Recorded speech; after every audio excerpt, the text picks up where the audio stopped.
Sharda education सोसायटीच्या आनंद विश्व गुरुकुल ज्येष्ठ रात्र महाविद्यालय व आनंद विश्व गुरुकुल इन्स्टिट्यूट ऑफ नर्सिंग एज्युकेशन अंतर्गत राष्ट्रीय सेवा योजनेतर्फे रक्तदान शिबिर आयोजित करण्यात आले आहे। या शिबिरामध्ये शारदा एज्युकेशन सोसायटीचे सचिव डॉक्टर प्रदीप ढवळ, आनंद विश्व गुरुकुल ज्येष्ठ रात्र महाविद्यालयाच्या प्राचार्य डॉक्टर हर्षदा लिखिते मॅडम, आनंद विश्व गुरुकुल कनिष्ठ महाविद्यालयाच्या प्राचार्य सीमा हर्डीकर, आनंद विश्व गुरुकुल विधी महाविद्यालयाचे प्राचार्य ॲडव्होकेट सुयश प्रधान, आनंद विश्व गुरुकुल इन्स्टिट्यूट ऑफ नर्सिंग एज्युकेशनच्या प्राचार्य मयुरी पेंडसे, त्याचबरोबर इतर सर्व स्टाफ आणि शिक्षक वर्ग येथे उपस्थित होते। शिबिराचं आयोजन कैलासवासी वामनराव ओक रक्तपेढी ठाणे यांनी केलं होतं।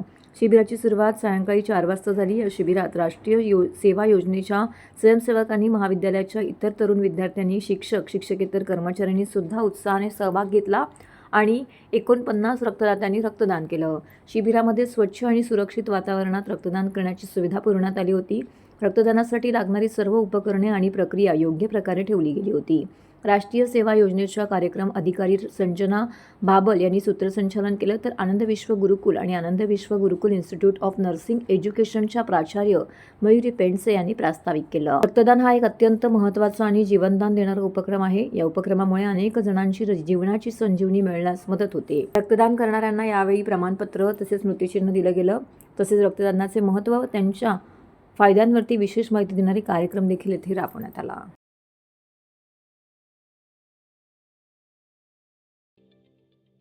ठाणे महानगरपालिकेचे मालमत्ता कर म्हणजेच प्रॉपर्टी टॅक्स भरण्याचे आवाहन।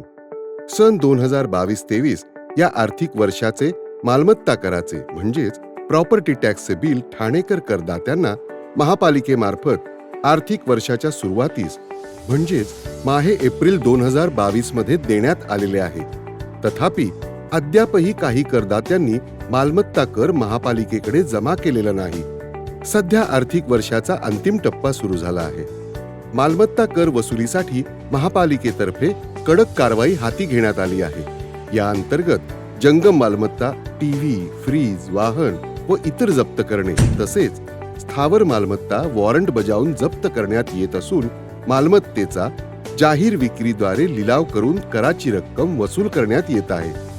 मालमत्तेस पाणी पुरवठा करण्यात येणारे नळ संयोजन खंडित करण्यात येत आहेत। त्याचप्रमाणे थकीत मालमत्ता करावर 2% व्याज आकारले जात असल्याने भरावयाची रक्कम वाढत आहे। आपला मालमत्ता कर propertytax.thanecity.gov.in या लिंकद्वारे तसंच गुगल पे, फोन पे, पेटीएम याद्वारे ऑनलाईन पद्धतीने करण्याची सुविधा उपलब्ध करून दिली आहे। शनिवार, रविवार व सार्वजनिक सुट्टीच्या दिवशी नागरिकांना मालमत्ता कर भरणे सोयीचे व्हावे याकरता महापालिकेचे मालमत्ता कर संलग्न कार्यालय या दिवशी कार्यान्वित ठेवण्यात आलेले आहे। तरी मालमत्ता कर वसुलीची अप्रिय कारवाई टाळण्याच्या दृष्टिकोनातून मालमत्ता कर भरून महापालिकेस सहकार्य करावे। धन्यवाद।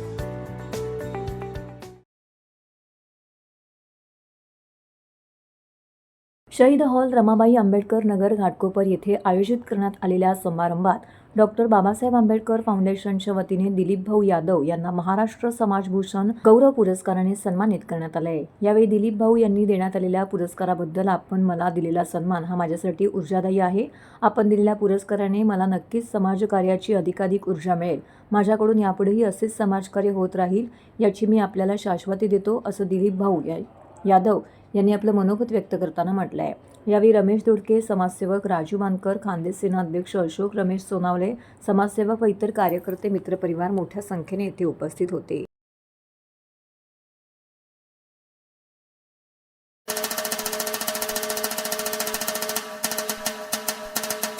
शिवसेना सचिव व ठाणे महानगरपालिकेचे माजी महापौर सन्माननीय श्री संजय भाऊराव मोरे साहेबांना वाढदिवसाच्या मनपूर्वक हार्दिक शुभेच्छा।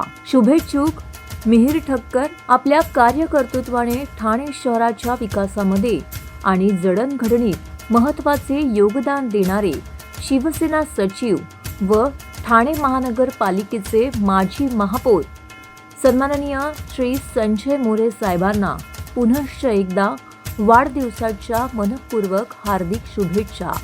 शुभेच्छुक मिहिर ठक्कर।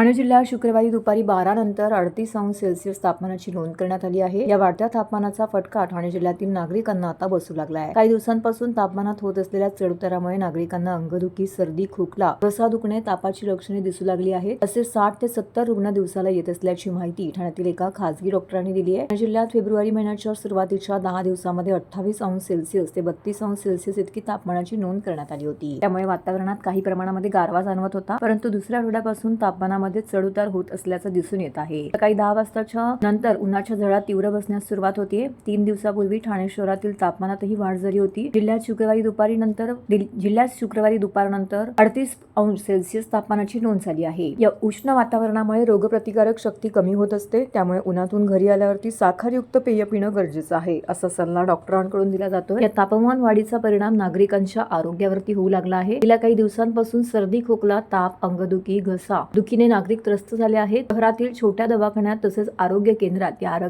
आजारांच्या रुग्णांच्या संख्येत वाढ झाली आहे. या रुग्णांची संख्या खासगी दवाखान्यात अधिक आहे. या आजाराने त्रस्त असलेले 60 ते 70 रुग्ण दिवसाला दवाखान्यात येत असल्याची माहिती कोपरी भागातील डॉक्टर नंदकुमार ठाकूर यांनी दिली आहे.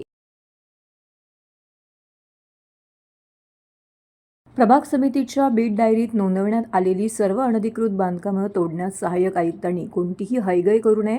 सर्व यंत्रणा आणि मनुष्यबळ लावून ही बांधकामं पूर्णपणे तोडण्यात यावीत, असे स्पष्ट निर्देश ठाणे महानगरपालिका आयुक्त सौरभ राव यांनी एका बैठकीदरम्यान दिले आहेत.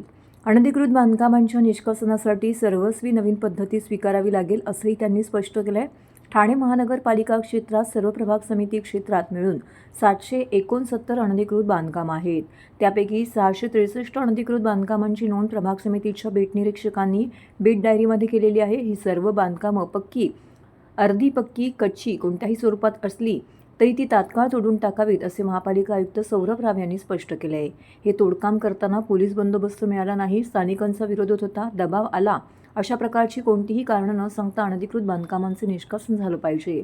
त्याची संपूर्ण जबाबदारी सहाय्यक आयुक्तांची राहील. त्यांना त्यासाठी आवश्यक ते सर्व मनुष्यबळ यंत्रणा उपलब्ध करून दिली जाईल. त्यासाठी इतर आवश्यक सहकार्य परिमंडळ उपायुक्त करतील. मात्र या कामात कोणतीही हयगय होऊ नये, असंही आयुक्त राव यांनी स्पष्ट केलं आहे. या बैठकीस यावेळी अतिरिक्त आयुक्त प्रशांत रोडे, सहाय्यक संचालक नगररचना संग्राम कानडे, विधी अधिकारी मकरंद काळे, उपायुक्त मनीष जोशी, शंकर पाटोळे, दिनेश तायडे, उपनगर अभियंता विनोद पवार यांच्यासह सर्व सहाय्यक आयुक्त उपस्थित होते. विटावा गावात राहणारी सुष्मिता देशमुख हिने 19 फेब्रुवारी रोजी पंजाबात पार पडलेल्या open classic power lifting championship 2025 स्पर्धेमध्ये 136 किलो स्कॅचॅट स्वतःच्या नावावर नोंदवत राष्ट्रीय विक्रमासह 3 सुवर्ण पदकं, 1 कांस्य पदकाची कमाई केली आहे.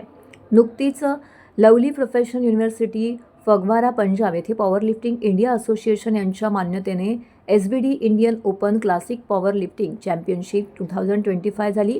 सुष्मिता हिने 19 फेब्रुवारी रोजी 2025 रोजी सिनियर गटामध्ये 52 किलो वजनी गटात स्वतःचं वजन 48.16 किलो असं असताना खेळली. यावेळी तिने स्क्वॅचॅट या प्रकरणामध्ये 135 किलो जुना विक्रम मोडून 136 किलो स्क्वॅचॅट स्वतःच्या नावावरती नोंदवला आहे. तसेच स्क्वॅवॅट या प्रकरणामध्ये सुवर्णपदक, बेंच प्रेस या प्रकारात सुवर्णपदक, डेडलिफ्ट या प्रकारामध्ये कांस्य पदक, 52 किलो वजनी गटामध्ये 346 किलो वजन उचलून सुवर्णपदक पटकावलं आहे. तिथे तिने 1 राष्ट्रीय विक्रम व 3 सुवर्णपदक आणि 1 कांस्य पदकाची कमाई केली आहे. याआधी सोलापूर येथे झालेल्या सिनियर महाराष्ट्र राज्य पॉवर लिफ्टिंग चॅम्पियनशिपमध्ये महाराष्ट्राची सर्वोत्तम महिला खेळाडू 2025 आणि सुवर्णपदक पटकावलं होतं. तिच्या या यशाचे श्रेय प्रशिक्षक निलेश भोईर, आई-वडील वंदना आणि सुनील देशमुख यांना ती देते. मध्यमवर्गीय कुटुंबात वाढलेल्या राष्ट्रीय व आंतरराष्ट्रीय स्तरावर अनेक विक्रमांना गवसणी घालणाऱ्या सुष्मिताला राष्ट्रीय आंतरराष्ट्रीय स्तरावरील स्पर्धांमध्ये सहभागी होण्यासाठी आर्थिक अडचणींना सामोरं जावं लागतंय. हाँगकाँगला आंतरराष्ट्रीय ओपन पॉवर लिफ्टिंग चॅम्पियनशिप स्पर्धेतही तिची निवड झाली होती. मात्र आर्थिक अडचणीमुळे ती या स्पर्धेमध्ये भाग घेऊ शकली नाही.